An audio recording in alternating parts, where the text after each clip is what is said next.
Hey everybody, Obsessive Prepper AZ. Today I am doing videos on everything corned beef. It is March and I kind of figured that I would do a meal with corned beef, and then also over here to the left I've got in my pressure cooker that I'm canning corned beef. So if you want to see how I can corned beef, refer to that video.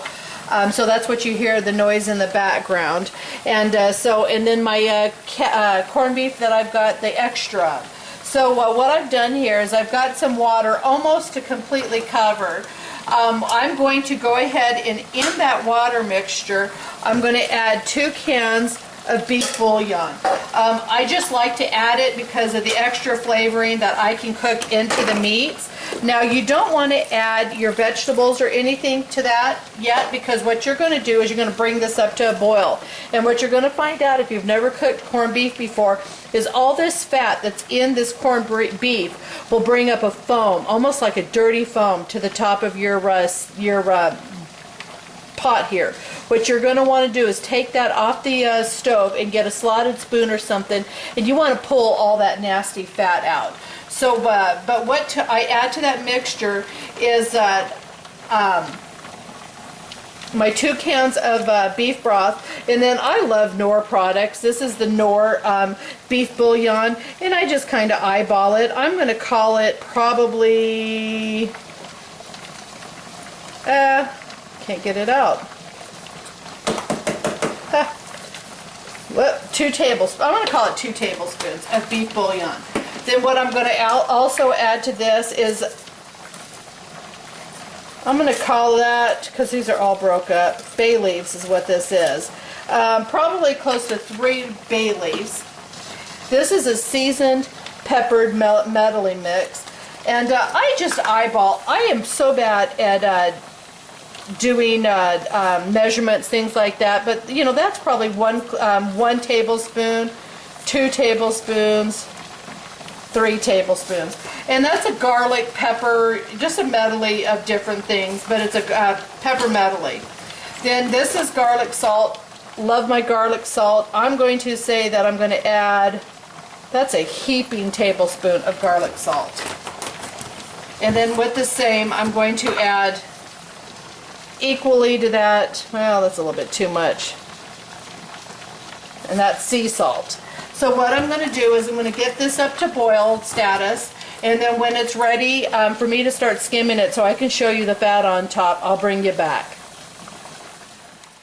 Okay everybody, what I've done here is I've taken my corned beef out of my broth mixture, and I have put it off here to the side to cool so I can like get all the fat off of it. I also took my broth and I drained it through a sieve and got rid of all the seasonings and the let me show it to you here, that kind of stuff. So that's the remnants of some of the fat, the bay leaves, and all the different seasonings. I'm not going to use that anymore. What I've done is I've put my broth in this pan again, just a little bit. I'm going to call it probably 3/4 of a cup. But I've also used a, give or take a 1/2 cup of, sorry, I'm losing my knives here as I'm talking, 1/2 cup of butter. And what I'm going to do is, all I'm going to do is cut my onions in half, and then I'm just going to slice them in long slices. I love onions, so I probably tend to use a lot more onions than a lot of people. But I'm doing a huge batch here because I did have so much corned beef left over. And all I'm doing is I'm sauteing my onions, get them a little bit cooked up. And then what I'm going to do is I'm going to add some baby carrots, my potatoes, and I'm going to let and then I'm going to add some more broth. And then what I'm going to do is I'm going to let my potatoes steep a little bit as I'm cleaning my my corned beef. And then what I'm going to do is, like I said, cook this down. Then what I do is I've got some red potatoes, some white potatoes, and some purple potatoes. Use whatever you like. I love these kind of little potatoes. And what I will do is before I put them in, I will cut them in half. And then I will set them upright so that they can sit there and steep, and then some of the juices can get into the potatoes. But I'm not going to do that yet. I'm going to wait till my onions get cooked down. So I'll get back to you as soon as my onions get cooked down. Okay, so I've got my my onions sauteed down, and like I said, all I'm going to do is I'm going through and I am putting my potatoes in and I'm having them. So I'm lining just at the whole bottom of my pan here. And then what I'm going to do is I'm going to add some more stock to this. And like I said, what it is about a cup of my beef broth that I had drained, and it's a half a cup of butter that I've sauteed these 2 onions in. And then I added a little bit of just regular pepper, granulated pepper. I love these purple potatoes. I don't know if any of you have ever tried them. They're wonderful. I buy them when, like in the holidays, like the finger potatoes, and I mix them in with my holiday stuff. But they're beautiful purple potatoes, and they taste awesome. So that was 2 bags of either 2 bags of the new potatoes, or like I bought 1 bag of the new potatoes and then also 1 bag of the arrangement of potatoes. Okay, so I've got those all sat in here. I hope you can see it. And all I'm going to do is I'm going to add a little bit more broth to my potatoes. Not a ton, just enough to have it boiling. I've got my carrots that I'm adding in here.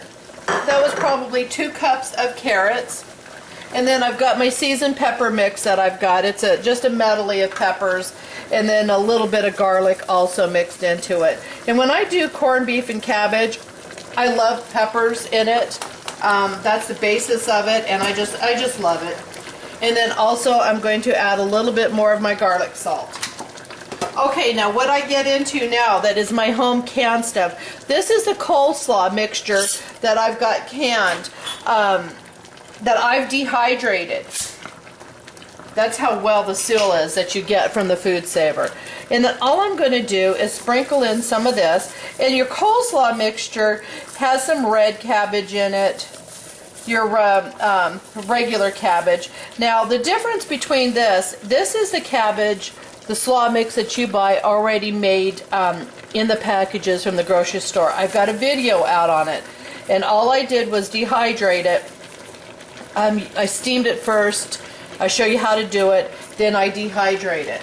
Now, if you want larger cuts of cabbage, I've done that also, where I've just taken my cabbage, and what I've done is I've sliced it, and then I've blanched it, and then I've dehydrated it. When you do your own cabbage, it comes out a little bit brown in the mixture, but that's okay. I have no problems with that.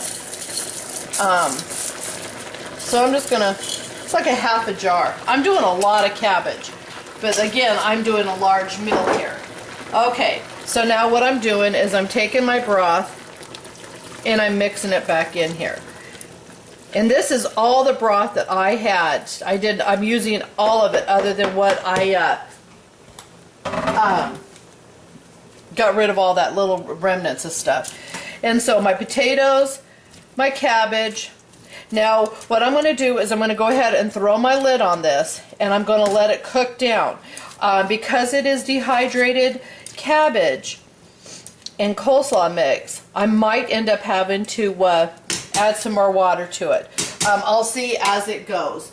So just going to throw my lid on it, and then like I said, I'm going to take my corned beef and I'm going to go ahead and cut up the pieces and then get rid of the fat that I've got on there. So I'll get back to you when this is closer to being done. Okay, so here's my finished product. It kind of looks like beef stew, but you've got to be aware that I shredded my corned beef, but I also used, instead of, how a person would use, the cabbage leaves and use the entire leaves, this was my cabbage. So this was the coleslaw mix that I had.